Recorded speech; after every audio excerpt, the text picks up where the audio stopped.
Angammal movie பார்க்க போலாமா? ரேண்டமா ஒரு நாள் காலேஜ் கிளம்பி போனேன். எப்போதும் போல போரிங் டாக்ஸோட யாருமே இல்லாம வெறுமனே உட்கார்ந்து பேசிட்டு இருக்கும்போது, "இன்னைக்கு அங்கம்மாள் மூவி டிக்கெட் இருக்கு போலாமா?" அப்படின்னு கேட்டாங்க. அதுவும் ஃப்ரீ டிக்கெட் அப்படின்னு சொன்னாங்க. ஃப்ரீ டிக்கெட்னா யாரு தான் விடுவா? எல்லாரும் போலாம் அப்படின்னு சொல்லிட்டு கிளம்பியாச்சு. அதுக்கு முன்னாடி கையில கிடைச்ச கடலையும் கொஞ்சம் போட்டுட்டு உட்கார்ந்து பேசிட்டு இருக்கும்போது, "நீங்க நேத்து எழுதின எக்ஸாம்க்கு இன்னைக்கு பேப்பர் குடுக்குறோம் வந்து வாங்கிக்கோங்க" அப்படின்னு சொன்னாங்க.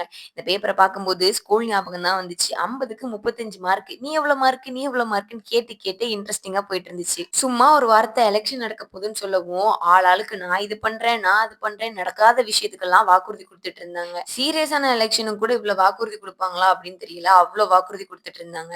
பெரிய எதிர்பார்ப்பு இல்லாம நாங்க கிளம்பி போன படம் தான் அங்கம்மாள். பெருசா ஒரு எதிர்பார்ப்பும் இல்ல. ட்ரெய்லர் பார்க்கும்போது அவங்க அந்த ரோல் ரொம்ப பவர்ஃபுல்லா ப்ளே பண்ணியிருக்காங்கன்னு மட்டும் தெரிஞ்சுச்சு. அவங்க வீட்லயே அவங்க தான் கைட் பண்றாங்க அப்படிங்கிறதும் தெரிஞ்சுச்சு. நாங்க போனது ஆலந்தூர், பரங்கிமலை பக்கத்துல ஒரு தியேட்டர். ரொம்ப சிம்பிளான தியேட்டர். தியேட்டர் பார்க்கும்போது பெருசா ரிவ்யூ ஒண்ணும் குடுக்குற மாதிரி இல்ல. தென் ரொம்ப பசிச்சதுனால பக்கத்துல இருக்க காளான் கடையில ஒரு காளான், தென் பானிபூரிலாம் வாங்கி சாப்பிட்டோம். மறுநாள் அது அதுக்கேத்த வேலையும் காட்டிருச்சு. இப்ப அங்கம்மாள். அவங்க அந்த கேரக்டர்லயே வாழ்ந்திருக்காங்க அப்படின்னு தான் சொல்லணும்.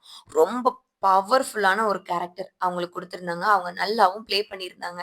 லாஸ்ட்ல அந்த டீம் ஃபுல்லாவே அங்க வந்திருந்தாங்க. ஆனா அங்கம்மாள் மட்டும் தான் மிஸ்ஸிங். நெறைய பேர் ரிவ்யூ குடுக்க ஸ்டார்ட் பண்ணிட்டாங்க. நீங்க இன்னும் அங்கம்மாள் படம் பார்க்கல அப்படின்னா, மறக்காம போய் ஒரு தடவையாச்சும் பார்த்துருங்க. ஒன்ஸ் நீங்க கண்டிப்பா பார்க்க வேண்டிய படம் தான் அங்கம்மாள்.